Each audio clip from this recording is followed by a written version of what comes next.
Hi guys, it's LPS Alec Foxer, and today we are on YouTube right now. So what I plan on doing today is reacting to funny cats. Sorry if this video might be a little long or whatever, but let's just get started. So the video I'll be reacting to, we might be doing 2 videos, because maybe I won't be doing like all of the video. Well, I won't be completing the full video. But whatever, let's just get in.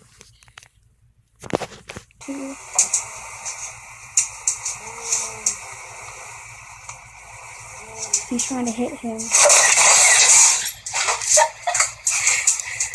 That'd be scary if that happened in real life.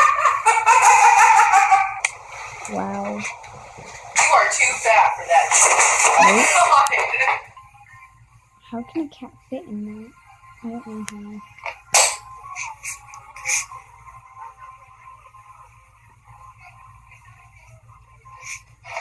No. Get it, no. Keys No, are bad. I have a cat myself, but it doesn't do that.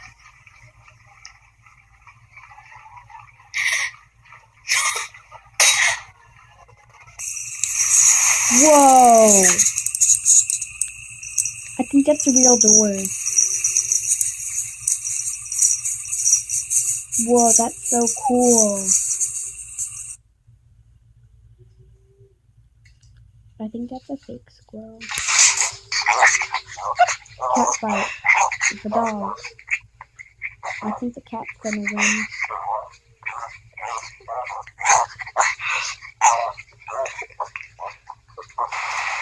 Aww. Massaging. That's so cute.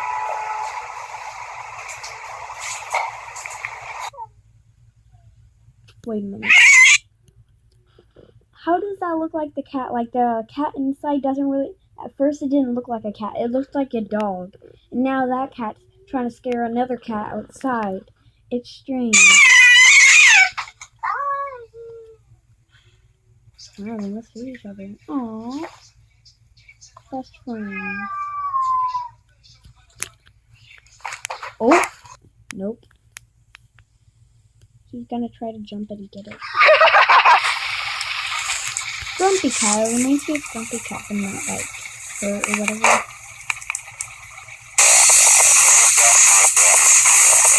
Whoa.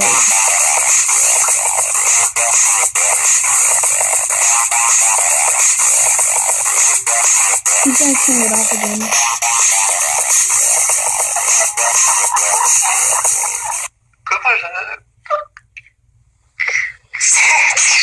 Let's react to a different one.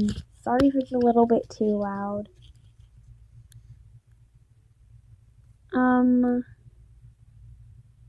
Let's watch this one. It's only 4 minutes. It's time to bring the color back.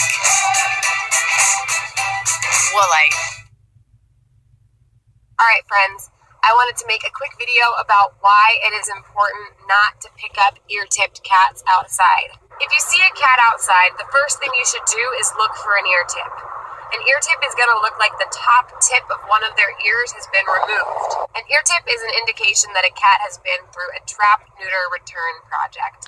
Trap, neuter, return, of course, is when community cats that live outdoors and are unowned are humanely trapped, brought to a clinic to be spayed or neutered and vaccinated, and then they're returned to their outdoor home. Everybody knows that it's important to spay and neuter our pet cats, but it's also important to be sterilizing community cats, those cats that live outdoors that don't have an owner. Those are the cats that most of the kittens are born from these days. If you look at the data, you can see that the majority of kittens that are entering shelters and ultimately being killed there are coming from outside. These kittens are born from community cats. Really important that we're sterilizing them. Now, why is the ear tip important? The ear tip is a critical part of TNR because it's what lets animal rescuers, animal shelter employees, and members of the public know that the cat has been through the TNR program. So if the cat has an ear tip, people know that they can just let that cat be. So there is another video I want to watch. Let's see. Let me look it up.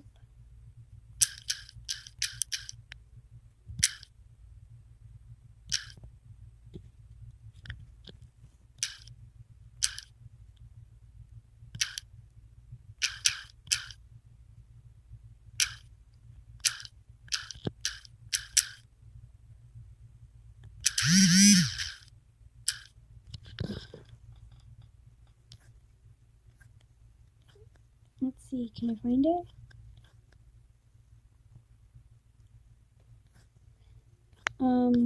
Here. It was like this. Maybe this is the right video. Hi, I'm a dog in South Korea, and today I'm going to give you a peek inside my life. For most who enter this world, the first day on planet Earth is a happy one, filled with love and celebration, and for the really lucky ones, a warm blanket, a family, and a home. But for me, that day was far from joyful. My life started inside of a freezing cold wire cage on a dog farm in South Korea, where dogs are bred and raised for meat.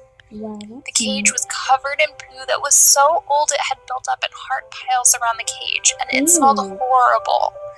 My mom was too weak, cold, and sick to take care of me well. My siblings and I would desperately try to drink her milk, but she had little to give. One day, Mom stopped moving altogether. I nudged her again and again, trying to get her to respond, but she didn't. Day after day, she became less like Mom and more like the grub that was collecting in the cage. This is where I grew up. That's terrible. About once a day, a man came to feed us, but our food came straight out of the garbage can. There are things in there that I didn't want to eat. Sometimes we were fed sick chickens who were still alive, dead pigs, or even our own friends, other dogs.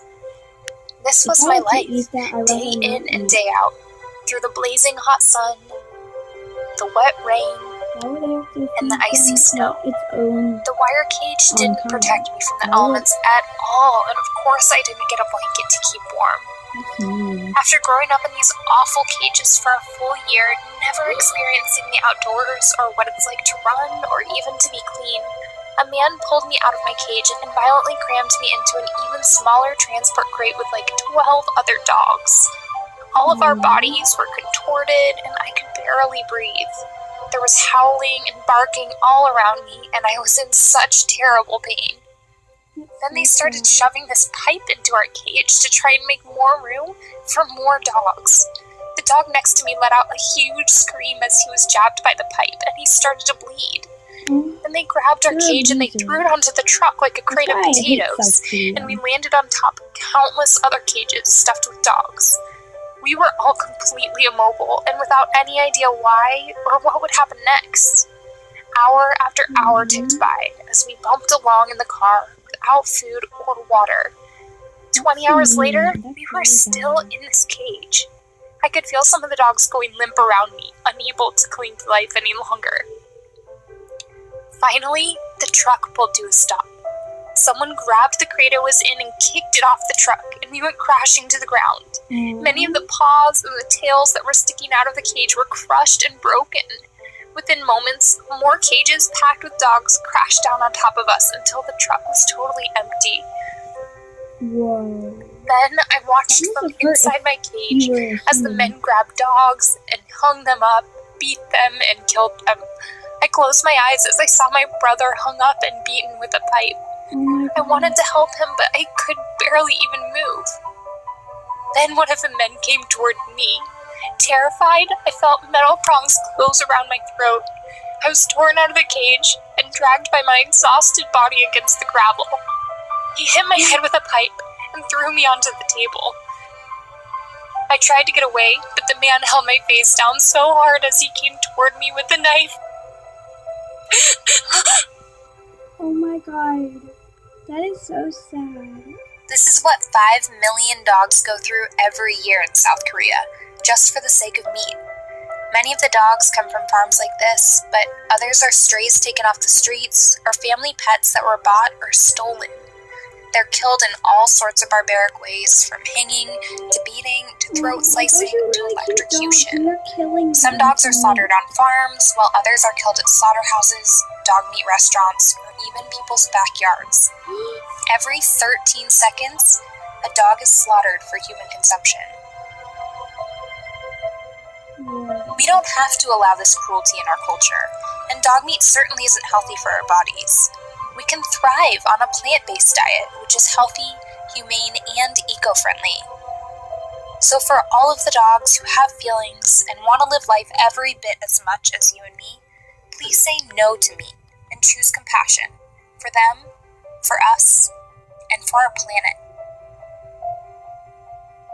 But I'm not vegetarian or vegan. I eat meat, but usually from like chickens or whatever. Oh, they're so cute. Aww. Filming and voices by her. Okay, we're gonna exit out this video and end this video here. Please like and subscribe for more and have a wonderful day.